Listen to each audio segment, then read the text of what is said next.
Hello, QPR fans, players, TV on the way. Deejay Ranger back in the place once again with another exclusive ex-QPR player interview. This time with the one, the only Mr. Richard Pacquette. How you doing, mate? I'm not too bad, mate. How are you? Not so bad. I think the last time I saw you play with QPR was playoff final, was it, or something like that? Maybe I don't know. I can't remember now. That must be around that time. Yeah. I played in the playoff final. I think I had another season, and then after that season, the season we got promoted, I didn't feature as much. Yeah, I didn't.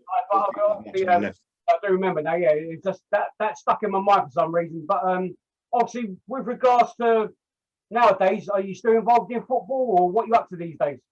Yeah, I'm still involved in football. Obviously, I've been on the non-league circuit. I'm player coach at Hereford United. Okay. Which is down in Ickenham, based in Ickenham. Joined there about a season and a half ago from Thamesmead, where the club folded because it's close to not where I live, and my mate's assistant manager told me to come down. I didn't really want to drop down that level, but when I watched them play, and they're very decent, and I thought I could play. Got some good players, good young players.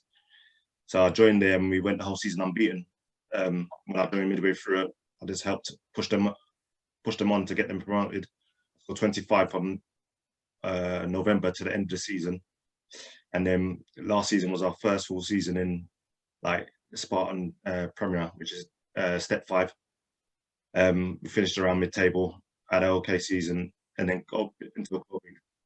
Okay, cool. Postponed the league. Like doing, you know what I mean? It's still put your foot in the door, as they say. Yeah. No, I'm still fit. I'm super fit. I could probably still play step 3 and step 2, probably. You know what I mean? But the traveling and with work commitments and family, sometimes you just got to, they come first, and then it with my age. Okay, mate, that's cool. That's good to hear. You're still involved in it. I mean, obviously, lots of ex-players like pros and stuff still either get involved with the media side of things or in the management side. Is that something you've done, or would you look into as well when you actually officially? Yeah, I look into it. Obviously, I'm on the coaching side now, as well as playing still. But I don't mind doing interviews. I wouldn't mind turning up for a game and being on the panel for one of the games and things like that. So that's something I keep my options open. Maybe one day I'll probably be a manager. I didn't think I would, but you just get a bit of a bug, and I see how when I'm coaching, especially I coach young kids as well, and I get good feedback and things like that. So it does make me think. But I know I'm not ready to manage as yet, I don't think. Sure. But I suppose, like in most people's jobs, like if they start off being a staff, like a colleague, and then like a staff member, and then either go supervisor, then manager, and then obviously it comes to the boss man or whatever, then eventually, or whatever the case may be, or CEO, etc. and so forth. I suppose how far each individual wants to go with their, if you like football that much, you know what I mean? If you live and die for it, then fair enough. Or like you just generally like it, then do it. If you whether you become good at it or not is another thing. That will happen. Time will tell with that one. You know what I mean? But you can play still, then carry on, I suppose, until you think I've had enough, and then you can step up and you're doing the coaching side of it now. And with that, I suppose as well, when playing as a player, you get the buzz, the excitement out of playing in front of fans, etc. and so forth. And then with the coaching side, like you just stated there, you're doing youngsters and you're getting good feedback. So that must give you a buzz. Maybe not the same as when you're as a player, but it's still the same thing. It's still I'm helping these guys, step up, whatever, do whatever, getting them prepared, in all types of things in the football field, though. You know what I mean? Yeah, definitely, because you don't know until you start doing it. But when you start seeing, especially when you start seeing improvement in players and things like that, and where they've come from when you first started with them, and you see the improvement, you get a little buzz. You do get a little buzz out of it. That's good, though. That's me joining Hereford as player coach, it's helped the manager out massively because, like I said, we're quite a young side, not a lot of experience like what I've got, and I'm like him, but on the pitch. So I can relate, instead of him barking all the time, I'm on the pitch barking, and the message gets across quicker. So it's helped him quite a lot. Okay, cool. And obviously with the COVID thing at the minute, obviously everyone's affected by it. team like clubs are playing to a degree and stuff, and some are not, and you know, how's that affected your side of things with the club you're at the minute and stuff? Yeah, obviously our league stopped as well. We was playing for a while until just before Christmas.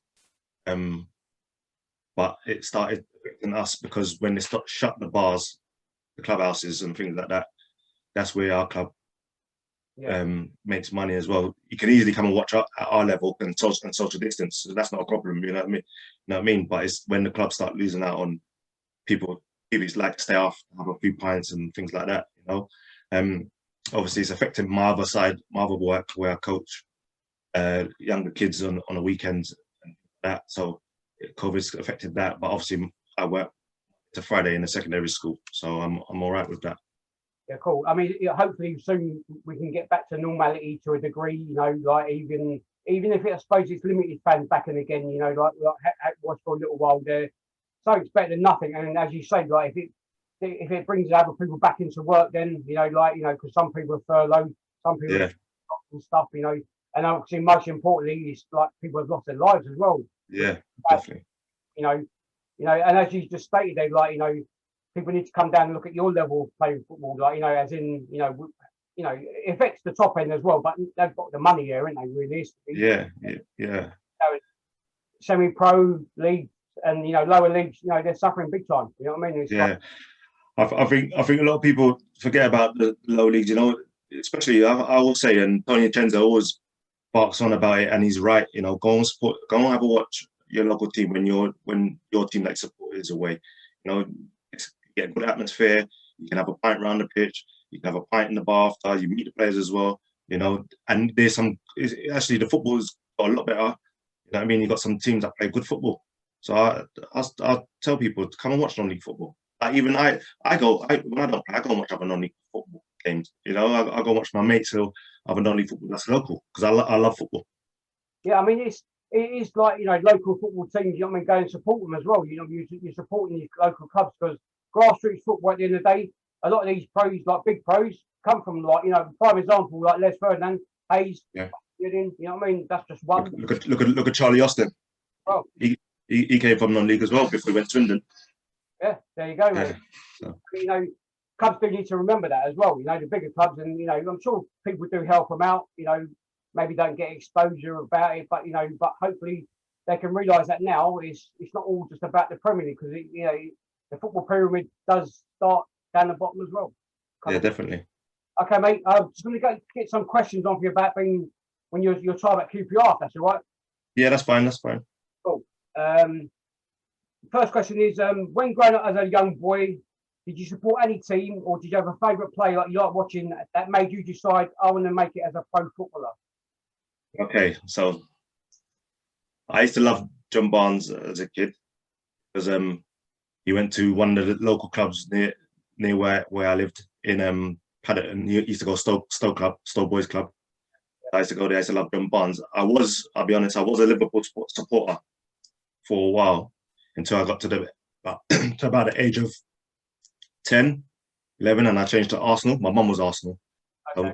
She sort of been to me. I just like Liverpool because of John Barnes, and I used to like Liverpool, and then I changed to Arsenal because my dad's Chelsea, and he didn't force me to support any team. So since the age of 10, I've always been Arsenal, and then my favourite players was like I said, John Barnes, and I loved Ian Wright. Ian Wright was my man. Cool. I mean, obviously, that's two big name players to look up to think, right, I want to try and make it as a pro like these guys did, Yeah. And the right combination in your family then. Your dad's a Chelsea fan, or your mum's an Arsenal fan, you were mainly not a Liverpool fan, sorry. Yeah. Arsenal. So quite a mad household then. Yeah. Flowing. I have to say I was a Liverpool. I don't normally say I was a Liverpool fan, but I have to because my dad can embarrass me and pick out pictures with me with the scarf and the hat. So yeah, I mean, obviously, no problem. I mean, to a degree, I like players from other sides years ago when I was growing up, and I like to watch match of the day, whatever, football focus and stuff like that. Back in the day, it's like you think, wow, look at them. I mean, you think your team, you could have them. I mean, I like Kenny Dalglish as a player. Yeah. I used to love watching him and Keegan. But just because he played for Liverpool and Celtic in Scotland, I mean, that forget that. Just like him as a player, do you know what I mean? That's, Yeah. you know, I like other players, but you know, he stood up for me like from that point of view. But obviously, like with the Rangers players, you know what I mean? Back then, you know what I mean? Stan Bowles, Rodney Marsh, people like that kind of thing. Yeah, yeah. But yeah, two big players and two good players to look up to as well, kind of thing. Yeah. What year did you join QPR, Mr. Pacquette? So I joined, I think I'll say it's about 97 or 98 as a schoolboy. Okay. Yeah. And when you joined QPR, I mean, obviously the ground, the thing, what did you think of it when you first walked in there? So I didn't go to, when I joined, it was the following season. I joined towards the end of the season. So the following season, tickets as schoolboys. So they used to sit us in the paddock. Yeah. And then when I went to my first game in the paddock, like I really enjoyed it. I like how close I was to the pitch, watching the game and things like that. So I really enjoyed it, you know. Cool. And can you remember what team you made your debut for QPR against? Yeah, I made my debut in the L Division 1 against Huddersfield away. We got relegated. Okay. At the McAlpine, it was called at the time. Yeah. Okay, mate. Who did you score your first QPR goal against? My first QPR goal was against Bury at home, I think it was. Okay. Won 3-0, I think we won that game. At least you had the winning start then. Yeah. Next question. Okay, there may be a few of these moments, but obviously from the time that you were at QPR as a player, what's the most memorable game you've played in whilst playing for QPR?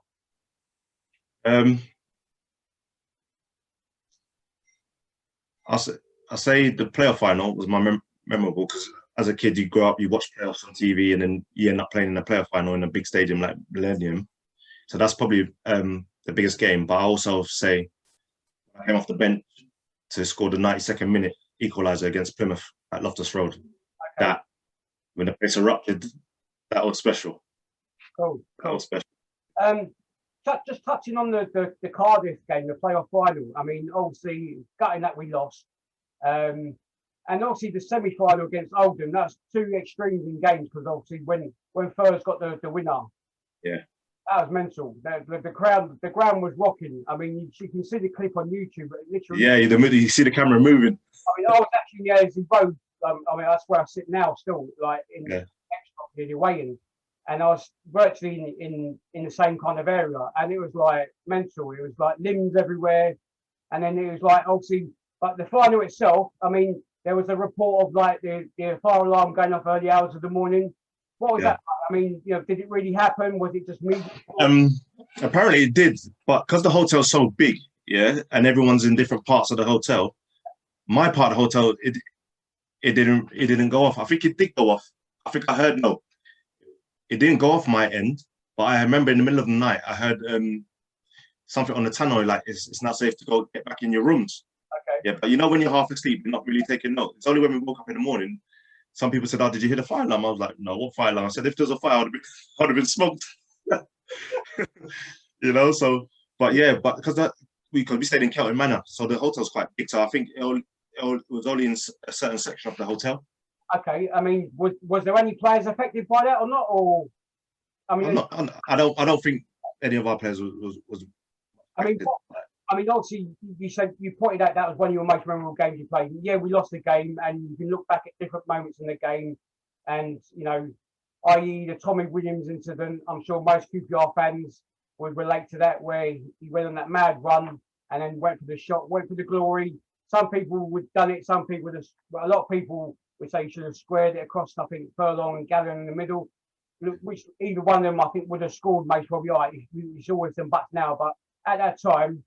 What was that like watching that happen? And then it was crazy because I was off the pitch by then, and then we could see he's gone on a run and he was getting closer and closer, and everyone's getting off the edge of the seat, and he got to a point, and everyone on the bench is going square it, and then when we saw he done it, and we saw the ball go behind the goal, we just sunk because we knew that it was a tight game, and there weren't many opportunities in the game, and if we had scored that, we would have won.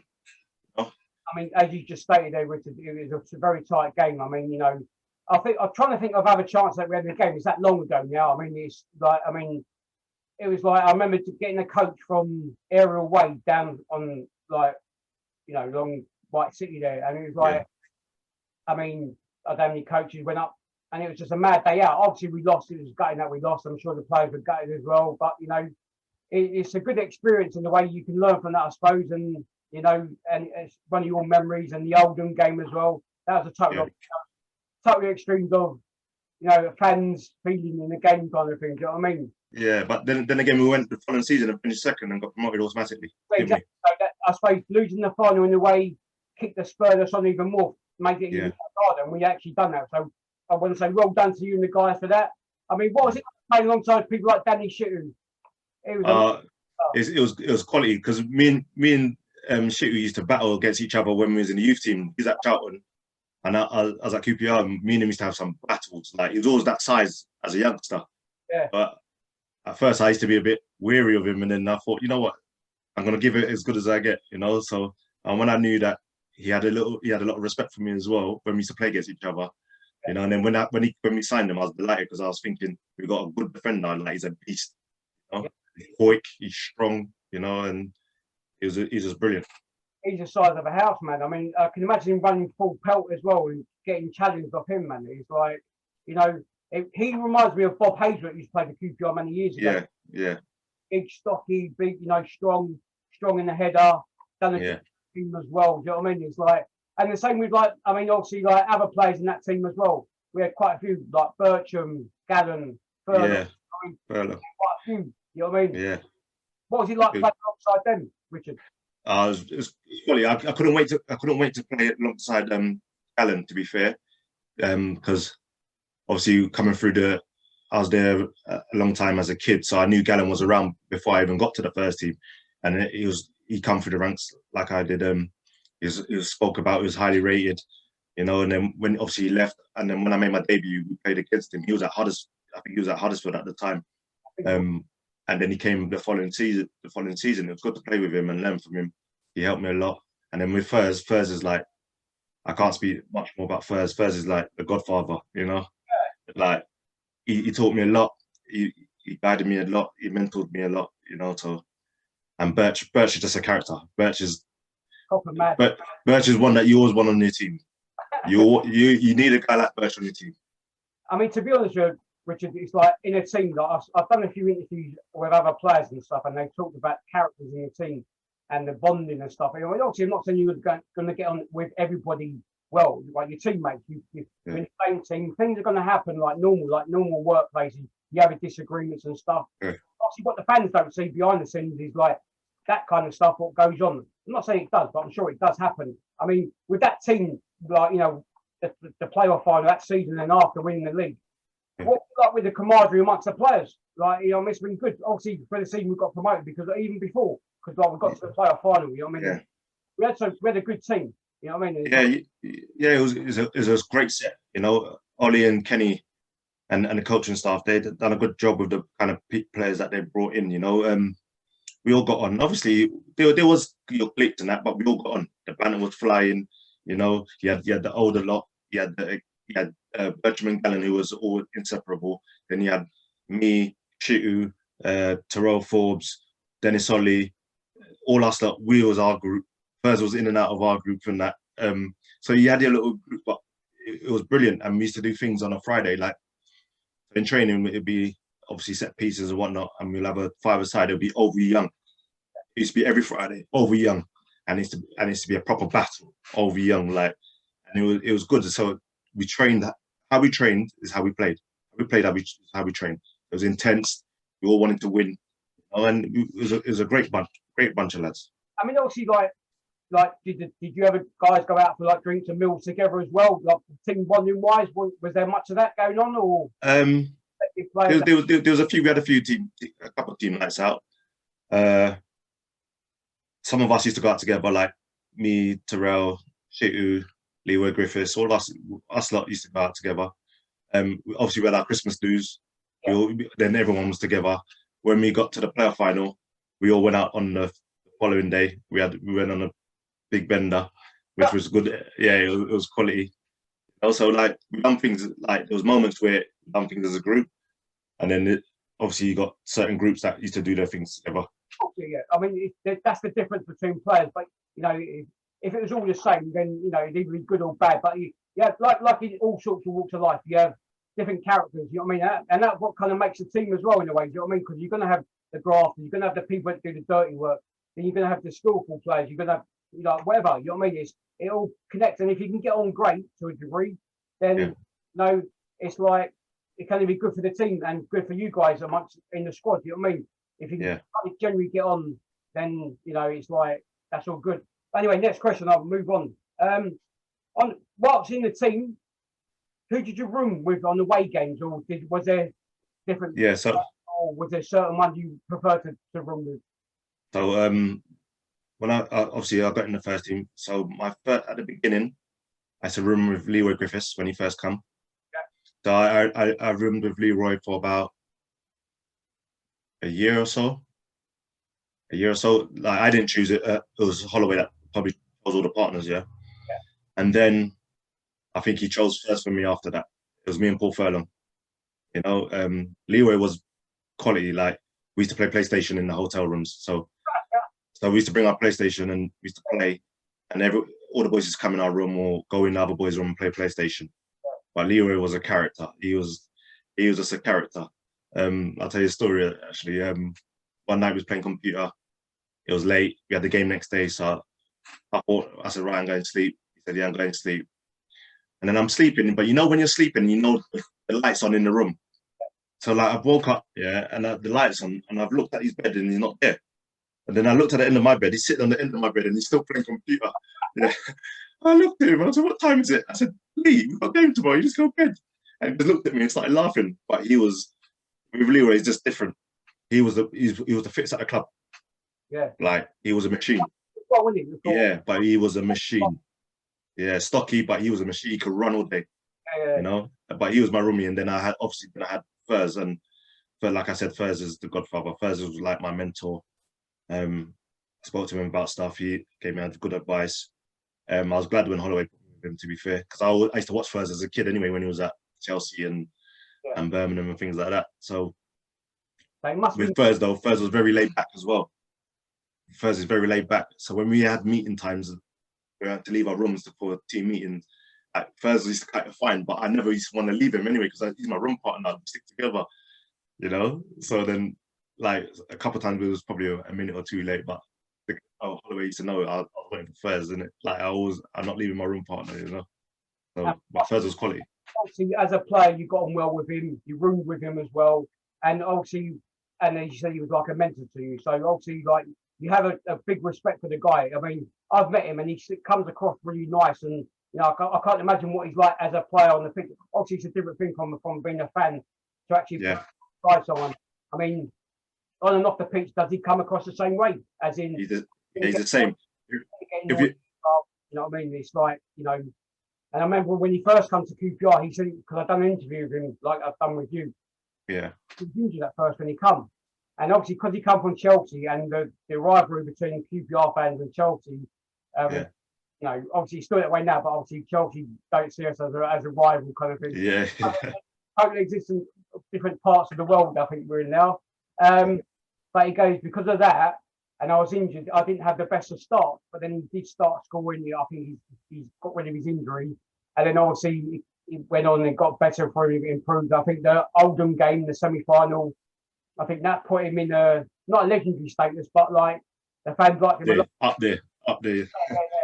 Yeah.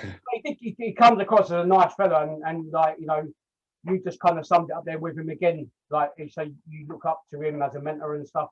He helped you out a lot, which is good. You know what I mean? And hopefully you do that as well with your work that you're doing now as well, Richard. So it's good to hear that, and keep it up, mate. Keep it up. Whilst playing for QPR, what was he like playing at Loftus Road in front of a full house? Oh, it was brilliant. You know, a full house at Loftus Road feels like you're playing in front of 30,000. Like the noise, the chanting, everyone's on top of you. It was just brilliant. Like I used to love home games, you know, like love home games.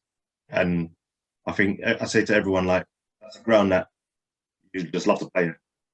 you play for the club and the club's doing well and things like that. It's brilliant place to play.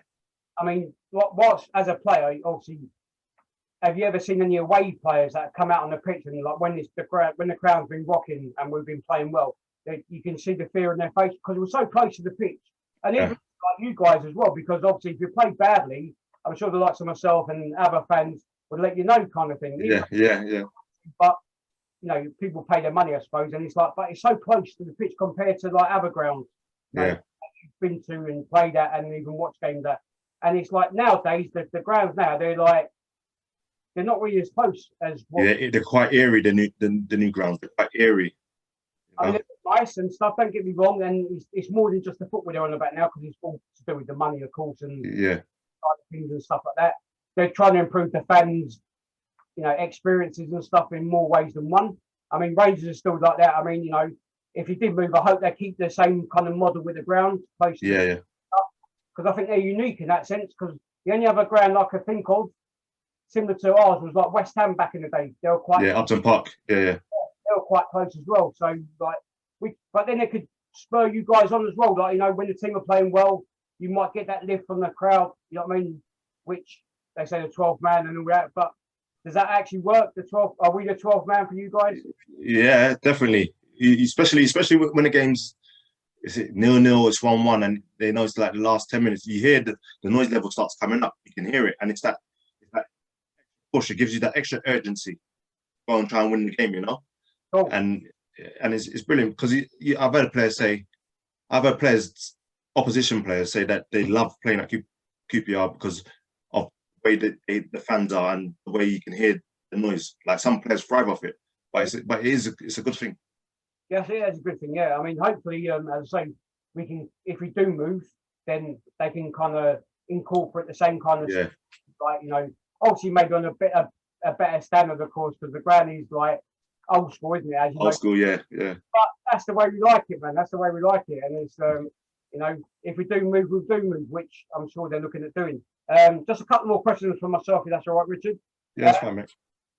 Obviously, you're still in the footballing game. You're playing for what's the name? Airfield. Yeah. Obviously, do you keep in contact with any ex-QPR teammates from your playing days before social media, and now with social media in place, like explosion in the world? Yeah. Obviously, I speak to Paul Furlong every now and again. You know, touch base with him, see how he is. I speak to Terrell Forbes still. I speak to Leroy Griffiths still. I speak to Marcus Bean still. I speak to Wes Daly still. There's some names from the past there. Yeah. Chat to Birch sometimes on Twitter. Yeah. Obviously we've crossed paths as well because obviously I speak with his brother Lee quite a bit as well. You know, and I bumped into Gallen a few months ago as well in St Albans. So, but the others I keep in contact with them with really. But you can keep in contact. I mean, obviously, like in normal working, that people like say old school mates and stuff like myself, or like if you go on these social media platforms, you know, for the ones that you can remember about still, like, you know. Yeah. You ain't seen them for a long time, or you ain't seen them for like donkey's years, whatever. You know, it's good for that kind of thing. Do you know what I mean? And it's like, I suppose it's good to keep in contact as well, as you say, with Furs, because obviously you played alongside him, and you see him as the godfather, as you say, kind of thing. So it's like, you know, you can still chat away and about stuff as well. Do you know what I mean? I'm sure he will be there for you, like anyone else. But thanks on the past there, Marcus Bean. Forbes. Yeah. And I follow a few others like Nick Holkin and Dino Padula. They follow each other on Twitter and stuff like that. So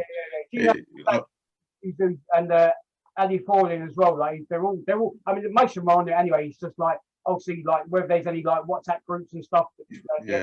Join in. You know what I mean? So you can have a chat, which is good. You know what I mean, like, you know, and then hopefully arrange meetups and stuff like in future, like when if it goes away, or if it's more controlled and people can get out and stuff. You know what I mean? It's okay, mate. Just a couple more. Whilst playing for QPR, what teammate had the worst dress sense at the club? When I saw that question, well, I was thinking, I'm not sure, but I wouldn't say the worst. But Leroy Griffiths he was extravagant with some of his clothing. So we used to have to wear shirt and tie to home games, yeah, suit and tie, yeah. So he used to come with his like velvet suits, silk shirt out as well. He used to wear like a one of them hats, them floppy hats, and he used to have a big thick gold chain, and he used to have that on top of his thing, so he used to look like the mayor. Yeah, things like that. He used to come with loud suits and stuff like that. So I'll give it to Leroy Griffiths. To be fair, he was a risk taker in his dress sense. Yeah, cool. I mean, did he get? I'm sure he must have got plenty of stick for that. No one will give Leroy a stick. No one will give him a stick. That'd be like asking for trouble, wouldn't it? I suppose. Yeah, definitely. Danny Shooter as well, like big guy. Yeah. You know what I mean? You can have the banter and stuff, but how far to go? Because you can land when you can go in trouble. Yeah. Was there any jokers at the club? Jokers? Yeah, any pranksters in the squad? There's plenty of pranks, but there's loads of jokers. I say better joker. Terrell Forbes, he used to just crack jokes all the time. Like sometimes when I used to come into training, sometimes if he was in before me, and him and Dennis were in the change room, you can hear the laugh from like as soon as you enter the training ground, like they're just cracking jokes, and you get a few pranks, like dodgy clothes going, get hung up in the dressing room, and things like that. Hide people's trainers, put it at the bottom of the ice machine and things like that. So there used to be a few things that used to go on. I suppose it's part of the banter, isn't it? I mean, as long as it don't go too extreme where, you know what I mean? It's like, because obviously you get to know people over time, you know what I mean? And if you push them too far, then they might flip and then you might see a different side to them. But I suppose people got to know that, and, the levels of banter can get to a certain level and then you think, right, I've got to stop now. Because otherwise, go madness. It's like, okay, with regards to home and away games, different players psych them up different ways and stuff. You might have had see like music playing on the stereo, whatever. What was it like at QPR when you were there? Was there a stereo? Did they have them do their own, or was it like, because obviously people have their own little modes they go into like before games. Obviously the manager has his word and stuff, and then it's like down to yourself to do whatever until you get out on the pitch, kind of thing. Yeah, we used to play music, mainly home games, I think it was. Ollie used to play some music. I think I brought in back then it was CD, so I bought in a CD once. I knew it was like more. It was before my time music, because I listened to like quite older music as well sometimes. It was like soul, funk, and Ollie loved it. Ollie started dancing around the change rooms before the game and going, tune, man, he's going, tune. Like, and dancing, as some people have seen him do his dance when he's at Palace. He was doing that all the time at QPR, all the time. Like, when I saw that, I said, I ain't surprised. That's Ian Holloway, innit? Like, he used to do that with us all the time in the change room, So, everyone used to there used to be music, so it used to change here and there, What was the main kind of music, or was it obviously it changed? But like, who was there anyone like more DJing for the home or away games then? Like, no, not really. It wasn't how it was now. It's not like how it is now. Like now, I control the music in my change room. Yeah. Like, you know what I mean? I play house, I play a bit of rap, I play R&B. You know what I mean? And then like sometimes I play a bit of like older music for the gaffer, just to keep the gaffer happy for a bit. Yeah. All right. Just one more question, but before that, what's it like playing under Holloway? It's all right. He's a motivator. You know what you want. You know what he wants as a player. He wants you to work hard, give it your all, and things like that. I enjoyed it in the beginning. Yeah. My last year of my contract, I didn't really enjoy it. I felt I didn't really get a fair chance in the last year of my contract. Yes, we was trying to go for promotion, and I had only 4 when Jamie Curtin all in front of me.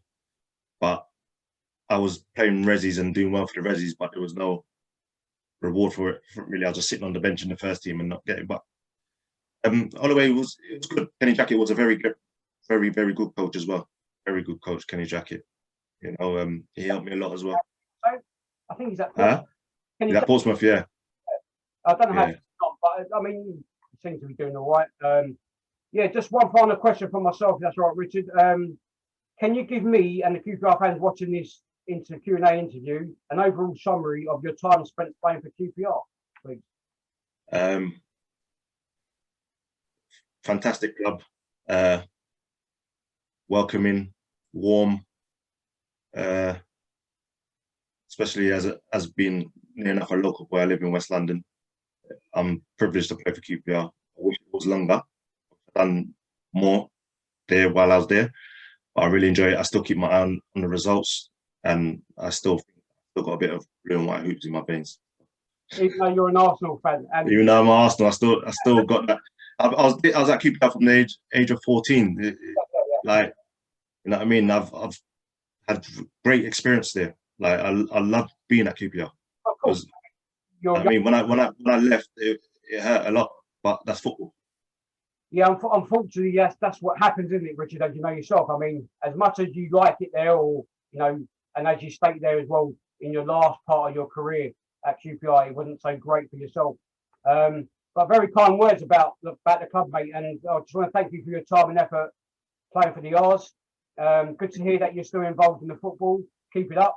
And you never know, you might see you back down the Rangers soon, because I don't know whether we'll go down or whether you guys will come up, or you might come down and, you know, be a manager maybe in future years to come, possibly. Yeah, you never know. Football's a funny old game. Okay, not wrong there. I just want to say big thanks to yourself.